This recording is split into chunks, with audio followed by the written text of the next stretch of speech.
Senator David Long was elected to the Indiana State Senate in 1996, and as you know, he currently serves as the President pro tem of the Senate.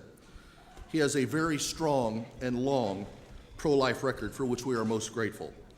Even though partisan maneuvering in the House defeated a bill that would have required abortion providers to have admitting privileges at local hospitals, Senator Long provided excellent leadership guiding it through the Senate. We know that he will have a hand in making this legislation a reality in the future as it needs to be, as well as advancing other pro-life initiatives in the next session. If you would please welcome Senator David Long.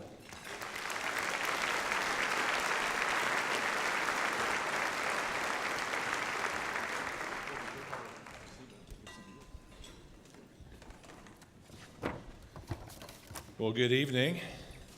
This microphone needs to be adjusted, but I don't think I can do anything about it. This is at Pat Miller height, and there's nothing I can do about it. So, what a great turnout tonight, by the way. Kathy Humbarger, congratulations. I told her she can really throw a good party, can't she? This is a terrific turnout.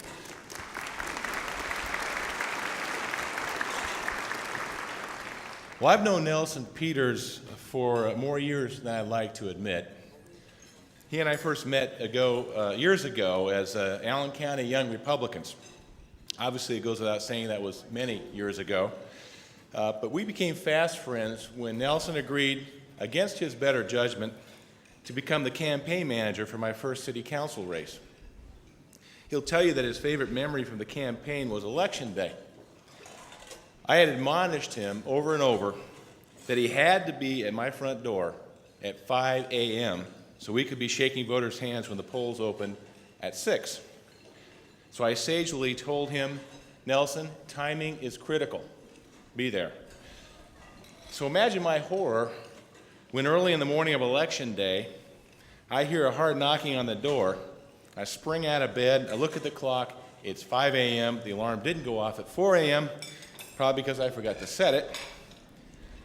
And so I open the front door in my T-shirt and my boxers, my hair, which I had a lot more of at the time, and so did Nelson, by the way, was standing straight up in the air.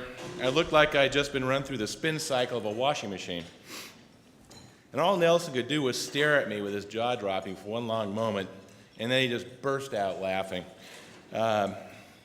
Somehow he managed to get this first-time candidate in his first political race to the polls at 6 a.m. anyway, and somehow it all worked out. But it's now 23 years later, and he still never misses an opportunity to remind me that timing is critical. So what does this story tell you about Nelson Peters? Well, first, he has a great sense of humor. He's loyal and dependable. He is quietly smarter than almost everyone else in the room. But please, don't tell him I said that, okay? He's honest, and when he tells you he's going to do something, you can bank on it, because he'll always follow through. But his most important character trait of all is that he has true courage, in abundance, which he has proved time and again. Now, such was the case with the effort to pass a law that required any itinerant physician who performed surgery to provide emergency contact information that a patient could obtain if needed, and to have a backup physician in place to handle any emergency.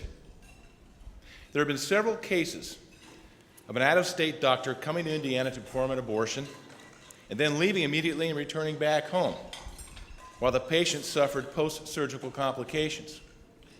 There was no contact information left behind for the young woman, and there was no backup physician to whom she could turn. She was all alone with no help.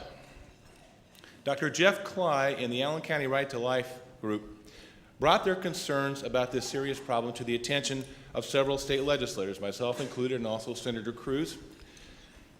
And an agreement was reached to introduce the legislation in the state Senate, as Pat mentioned. Despite efforts to pass such legislation at the state level, however, the effort was repeatedly thwarted. We were able to pass the proposed bill out of the Senate, but Speaker Pat Bauer and his Democrat leadership group blocked it from ever getting a vote in the House, wouldn't even consider giving it a vote. So in frustration, an idea was hatched that perhaps the ordinance could be passed at the local level. But there was one problem. Right to Life needed a champion. someone who would have the courage to stand up to any and all criticism of the effort, and who would also see the process through to the end. The problem was soon solved when Allen County Commissioner Nelson Peters agreed to be the standard bearer for the effort. Nelson worked tirelessly to educate the public about the need for the legislation. He met with the medical community to ensure their issues and concerns were addressed. He worked hard to fine-tune the details of the proposed legislation to make certain it would pass constitutional scrutiny. He labored endlessly to get the political support in line for the bill. He weathered the storm of inevitable media criticism, and in the end, nearly 2 years and 40 proposed bill drafts later, the Allen County Patient Safety Ordinance was passed unanimously.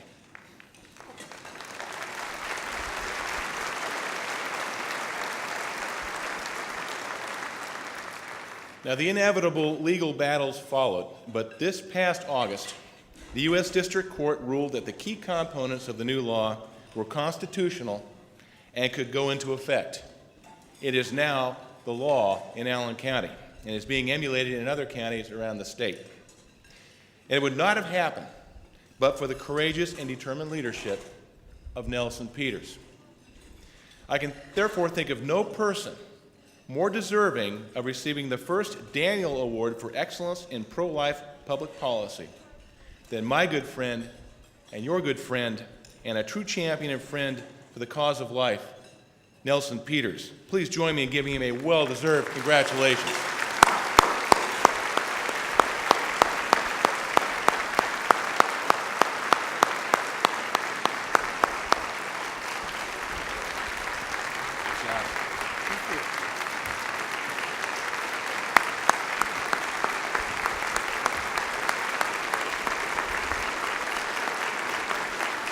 Thank you. Thank you, and thank you, Senator. The check's in the mail. You know, coincidentally, the Senator and I had lunch today. It doesn't happen often, but we generally try to get together about once a year. And he mentioned that he was going to introduce me, and fearfully, I looked over at him and I said, "Don't forget, I remembered you when you were a little feller."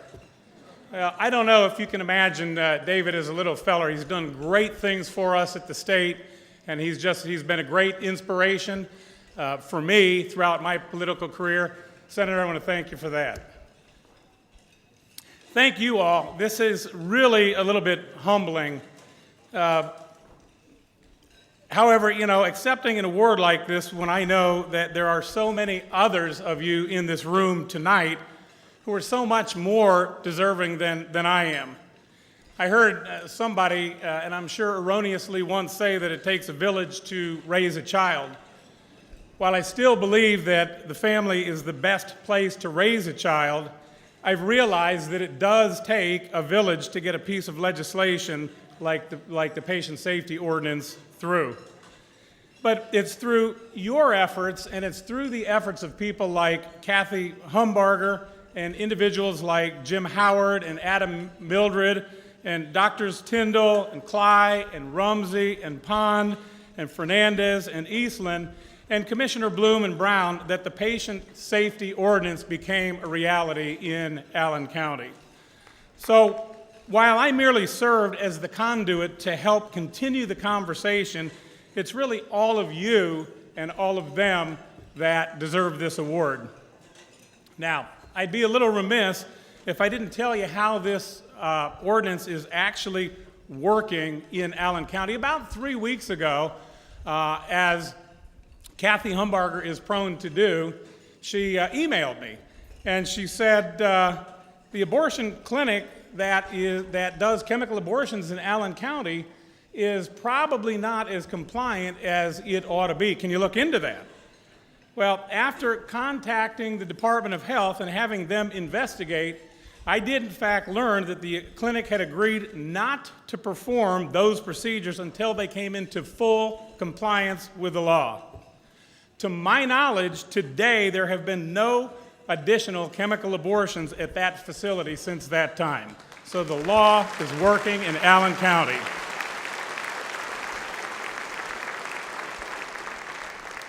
Folks, we've got a long way to go in this battle for life. But do take heed. Your voices are being heard, action is being taken, and the born and the unborn are being saved. Thanks again, and God bless you all.